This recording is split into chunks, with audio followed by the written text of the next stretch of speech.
சென்னை வில்லிவாக்கத்தில் காதலிக்க மறுத்த 17 வயது மாணவியை வீடு புகுந்து வெட்டிய கல்லூரி மாணவர் மற்றும் அவரது நண்பரை போலீசார் கைது செய்தனர். விவரங்களை தருகிறார் செய்தியாளர் கதிரவன். வணக்கம். மேலும் விவரங்களை சொல்லலாம்.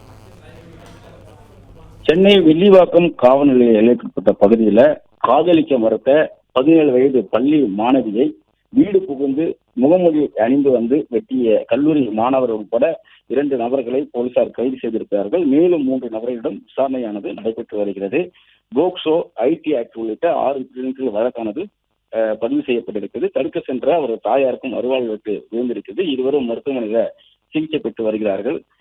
குறிப்பா ஐசிஎஃப் பகுதியில் இருக்கக்கூடிய பள்ளியில இந்த மாணவி படித்து வரும்போது தருண் என்ற வாலிபர் படித்து வந்ததாகவும், சீனியராக இருக்கக்கூடிய இவர் தற்போது கல்லூரி படித்து வரக்கூடிய நிலையில அந்த மாணவி +2 முடித்து விட்டு கல்லூரிக்கு செல்வதற்காக காத்திருந்ததாகவும், தருண் என்ற வாலிபர் தொடர்ந்து அந்த மாணவியிடம் காதலிப்பதாக கூறி தொடர்ச்சியாக தொல்லை கொடுத்து வந்த நிலையில அவரது செல்போனையும் பிளாக் செய்து விட்டதாகவும், வேறொரு நண்பர்களுடைய செல்போனில் இருந்து தொடர்ச்சியாக வாட்ஸ்அப் மூலமாக குறுந்தகவல் அனுப்பி காதல் தொல்லை கொடுத்து வந்த நிலையில முகமூடி அணிந்து வந்து நேற்று இரவு கையில் வைத்திருந்த கத்தியால அவரை அந்த 17 வயது சிறுமியும் மற்றும் அவரது தாயாரை வெட்டியிருக்கிறார்கள்.